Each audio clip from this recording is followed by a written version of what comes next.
You've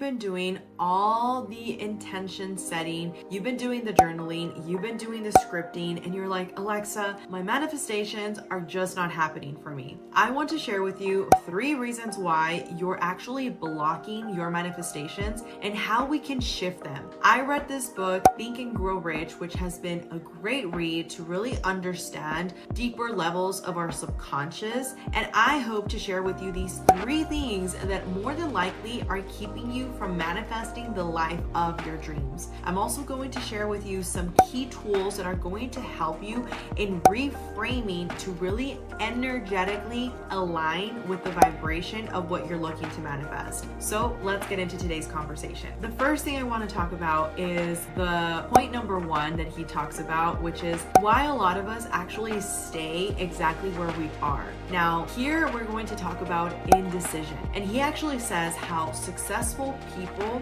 make decisions quickly, yet they change them very, very slowly. And I've heard this across different platforms with different coaches that actually say, I hire very slowly, but actually fire very quickly. And this was actually interesting to me because we sometimes don't take the time to ensure that the route we're taking is going to actually help us in that next milestone, but yet sometimes we go too quickly and we don't actually take the time to understand how is this going to affect us. Now, in his book, he's actually talking about indecision when it comes to you, what it is that you actually want to create. So in this example, let's say we're talking about the universe and your manifestation. And you're sitting here and telling me, Alexa, I want to manifest $100,000. Like, that is my main goal. I want to just say that I've been able to achieve my first 6 figures. I'm using that as an example because that was one of my first goals that I wanted to achieve. And what really helped me in achieving this goal is that I had to take imperfect action. And this is something that even up to this day, I don't like to say the word struggle with because, as you know, your words cast spells. But this is still something that I'm obviously always working through. And I've noticed that when I take imperfect action, I am making small steps in the direction of my goal. Yet a lot of the times, maybe you have something that you want to put out to the world. Maybe you're a makeup artist and you want to start making videos teaching other people how to apply makeup, right? But yet you continue to compare yourself to somebody else that is already making videos that has 1 million subscribers, and then you stop and you ask yourself, why would I even bother? Like, why would I even try when there's already this amazing girl out there making some amazing videos? Like, what do I have to offer? That right there is indecision. And what that actually does is that you're signaling to the universe uncertainty. The universe can allow your manifestation to happen when you're constantly feeding it mixed signals. This is why it is so important to really get clarity on what it is that you want in your manifestation, what it is that you want in your reality. Now, something that really happens when it comes to this indecision is that you overanalyze everything, right? So in this example, you're comparing yourself to this beautiful girl that is making a bunch of great videos, and instead of actually tapping into what is it that your uniqueness is, what is it that your authenticity is, what is it that you're different in this other person's eyes, right? What is it that you bring to the table? You oftentimes might sit and actually tell yourself, well, this person is actually better, versus actually seeing all the strengths that you have and why somebody might want to watch your videos versus hers. I'm going to share with you from personal experience, I 100% can relate easier to people that have a lifestyle like mine. And that's just common psychology of humans, okay? We tend to relate to people that we see ourselves in. So for instance, maybe there's this amazing girl that has this amazing soft life and, you know, she has no kids and she's making videos, making makeup. That's amazing. But yet, if let's say you're the mom, you're a single mom, you're, you know, having your job and then you're still making time to make videos because that's your goal, to go full time in making just videos, right? To give content, to give value to people. I'm going to relate more with your message versus the girl that doesn't have the things things that you have in your life. Not that there's anything wrong with that girl's lifestyle, but I'm going to relate more to your lifestyle because of where you've been through, of what you're actually going through. And that is something that you really want to tap into. So when you get in your head about all these indecisions and you want to overanalyze, stop, take a moment to remind yourself that this is just new for you. It's not that you have never done it. It's not that you're not good at it. It's just new. And when you can reframe it from that perspective and tell yourself, okay, this is just something new. I just haven't done it before, and that is totally okay. I am capable of showing up imperfectly. And as I continue to show up, it is going to get easier. When I've been going through my coaching calls for my TEDx talk, one of the things that my coaches would talk about a lot is you can't expect to be 100% comfortable going on stage when you've never done it before. And one of the first people that actually shared this is the founder of the company that helps you and coaches you for you to give your first TEDx talk. And he shares his first TEDx talk and he's like, it was not the best. Like, I definitely could have done so much better. But in retrospect, he did it, right? In retrospect, he actually showed up for himself. So I want you to ask yourself, instead of setting yourself for failure or setting yourself up in this procrastination because you're, again, paralysis analysis is kicking in, I want you to just focus on one thing that you can sit here and do that is really going to help you move the needle forward in that manifestation of yours. Again, going back to the example of the makeup artist, maybe you commit to making one YouTube for the entire month and you do it as a vlog style. You show, the fact that you're being very authentic. You put your camera, you're doing your makeup, you're talking about life, and you post it. Now, as imperfect as you might think that's going to come out, I promise you there's going to be people that are going to relate with your message because it's coming from you. It's coming from a place of authenticity. When I started WM, for me, my only goal with making these videos is to give value. Whether anybody watches or not, honestly, my goal isn't to get the most viewers, although that is something that I know it's going to make an impact, so it is part of my vision board. But my goal wasn't that. My goal was actually just to provide value. My goal was to share as much wisdom as I have been able to acquire up to this point in my life. And my goal was to inspire more people to actually see that they can do anything that they set their minds to. When I took that leap of faith, if I look back at my first videos, they are cringy. Yet for me, I'm perfectly fine with that because I know that at one point I'm going to look back at this video and say, oh my gosh, oh my gosh, I could have said it in such a better way. I could have related the message in this way. But yet the truth is that if you continue to analyze everything, you're never going to be ready. You're never going to take the next step. And this is one of the biggest reasons why your manifestations are simply not going to happen for you. You're not taking inspired action. You're not having clarity. Therefore, how can you expect the universe to give you something that you don't even know what it is that you want? Now, the second silent killer that is going to kill your manifestation is actually going to be doubt. Doubt is super important to recognize when you're in this journey of manifesting. And the antidote to doubt is actually going to be faith. Faith in actually believing that what it is that you're looking to manifest is already yours. We've talked a lot about how time is actually not linear. Time is multidimensional. And if you can understand that, that means that the version of you right now and the version of your future self already exist. And I want you to just close your eyes, if you will, for a second. And I want you to think about what it is that you've been able to achieve up to this point in your life. Maybe it was getting your first car. Maybe it was paying off that credit card. Maybe it was getting your first job. Maybe it was getting your first promotion. Maybe it was getting accepted into the, school that you wanted. All of these achievements are huge milestones for you. Yet most of us actually dismiss these milestones. Most of us worry and focus on everything that we don't have versus everything that we do have. Tony Robbins talks about this. Most of us are always focusing on what we lack versus on what we actually have. And if you can understand that, this is going to really allow you to start reframing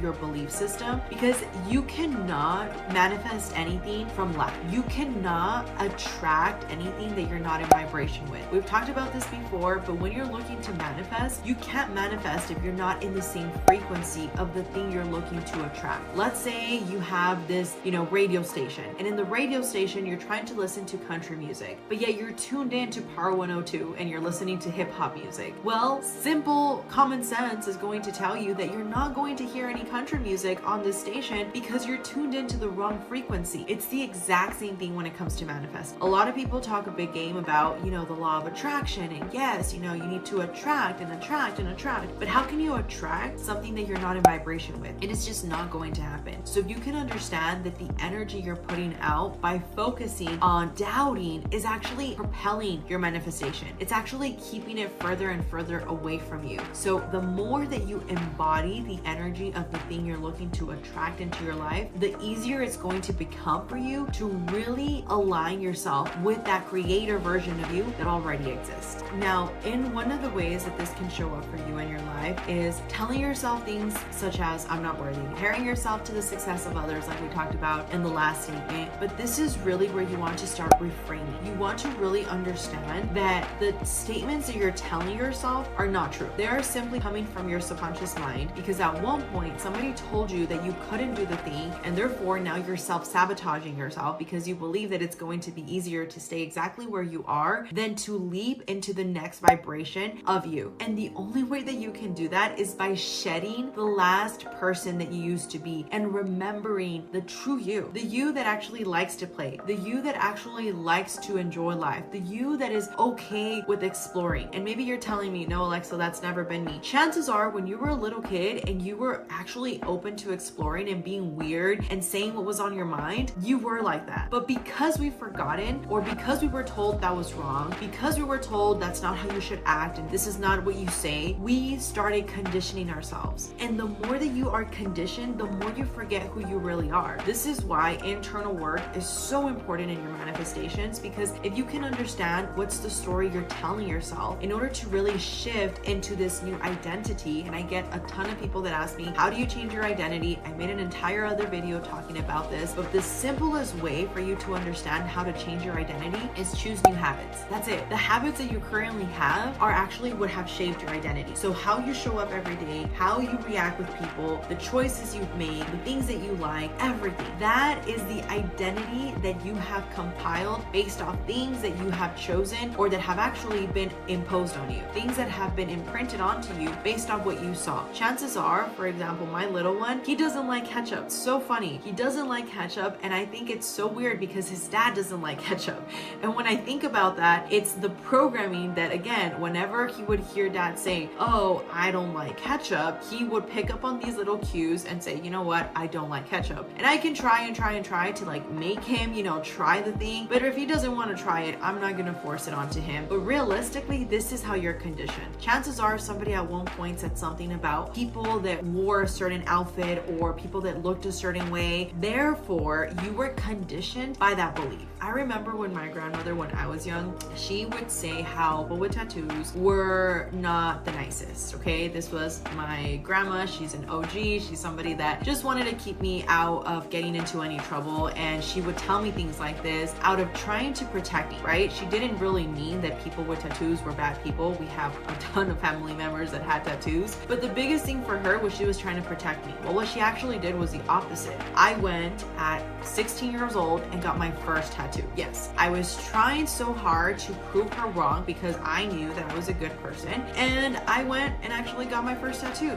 This is where you need to understand that all of the beliefs that you hold are all coming from your psyche. They're all coming from your subconscious. And the easier that you allow yourself to understand that, okay, I'm not a bad person, I'm not broken, there's nothing wrong with me. This is just a doubt that I'm having based off the fact that I have not made a decision. And this is why Napoleon Hill talks about all of them being tied together. So when you have this indecision paralysis analysis, then it bleeds into now having doubts. Like, should I do the thing? Should I go after that person? Should I invest in this thing? Like when I bought my first house, I've talked about this. I was so afraid because I didn't know if I was actually at the right time to invest in purchasing a house. But I told myself, you know what? It is what it is. I'm going to move forward with it. This is what I want to commit to. And it has been one of the best investments that I made. Why? Because I decided instead of procrastinating, and therefore I got the outcome of my manifestation that I was looking to embody. Okay, the third thing here that is going to really keep you from manifesting is going to be fear. So Napoleon Hill talks about how doubt actually starts marrying, like uses a nice word to it, but basically they start processing each other together, right? You have indecision, you have doubt, so they're starting to fester with one another. All of a sudden you have fear because you couldn't make a decision, because you started doubting your decision. Now you're afraid. And this is really where our primal state of being comes into play. He talks about 6 of the major ghosts that are fears in our life, and I'm going to read them to you. First one is going to be poverty. The second is going to be criticism. The third is ill health. Fourth is loss of love. 5 is old age. And 6 is going to be death. When he's talking about this, one of the things that I found very interesting is that it's true. Most of the time, we don't realize that we have these beliefs, but they're there. Most of us are afraid of what somebody is going to think about us. Most of us are afraid over if somebody's going to stop loving me if I change. We get afraid that we have all these health conditions and we start going crazy reading all these different things. I had this one student that told me that she essentially had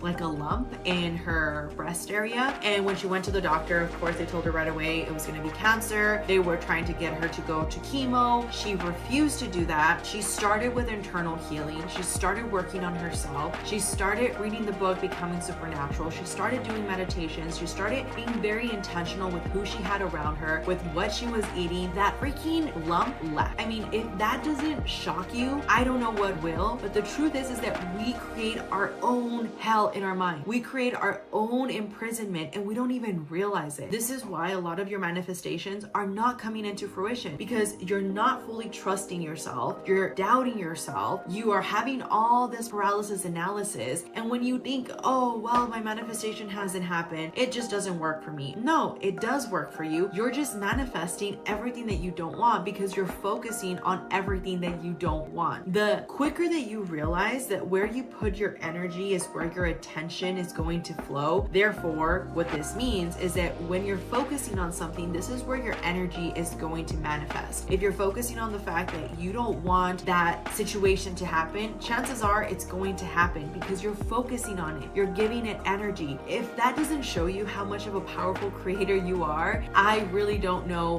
what will, but I am telling you, if you can understand that your thoughts create your reality, they shape the vibration that you have. We all carry an electromagnetic frequency around us. It has been scientifically proven, and if you can understand that this frequency that we're constantly emitting is actually keeping us or helping us elevate in our journey, you will be on your way, because you're going to really understand the most fundamental point of all to manifest, which is becoming an energetic match to the thing you're looking to manifest. Now, something that I want to share as a little bonus for you is reframing that has really helped me in my journey, and that is that every rejection is a redirection. What this means is essentially that every situation you've gone through, every situation you've encountered, every no, every closed door, every turbulent moment in your life was actually leading you to the biggest reward that you could ever see. Think about it this way. You know the people that win the lottery? A lot of these people, they manifested that. They decided what they wanted, they put energy into what they wanted, and they took inspired action by buying the ticket. The thing that they failed to do, though, was actually expand their emotional container, their energetic container, their spiritual container to really hold that abundance. And because subconsciously they still have feelings of unworthiness, I'm not good enough, or I need to prove myself, a lot of these people, they self-sabotage. They buy all the expensive things, and because they didn't invest, because they didn't learn how to really properly utilize this tool that they just came into contact with, they let it all go. They start blowing their money. They go to,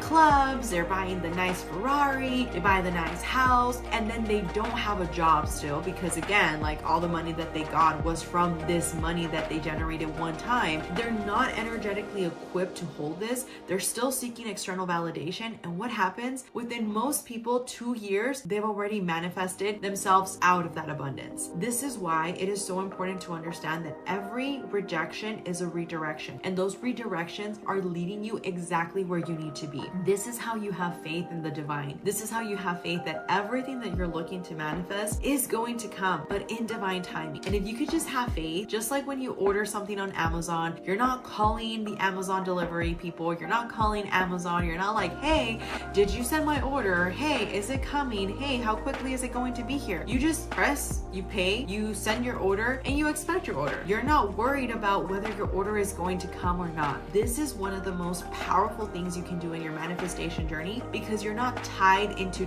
trying to force things to happen. You just know that things are going to happen in the moment in which they're ready to happen. Now, I hope this video was helpful for you, and I am telling you, if you can continue to show up for yourself in ways that maybe you're doubting right now, you can. Everything is going to align exactly the way that it's meant to align. All you can do is continue to show up. Continue to show up, continue to improve yourself, and get yourself around the right people. I am telling you, if there's one thing that I've learned in my journey is that every time I invest in a coach, it helps me level up, either because of their wisdom, either because of the energy of the people that I'm around. Whatever it is, it has always allowed me to really reach a new level in my growth and my life, and that is my biggest recommendation for you. If you're looking to manifest more, get around the right people, make sure that you have a coach, and if even you don't have the money right now for a coach, continue to watch videos like these. It really helps you elevate your frequency, and it helps you really understand different perspectives. It helps you learn new things so that you can really manifest the life of your dreams. So with that, thank you so much for watching this video, and if nobody has told you today, I'm sending you much love, and I'll talk to you guys on the next one.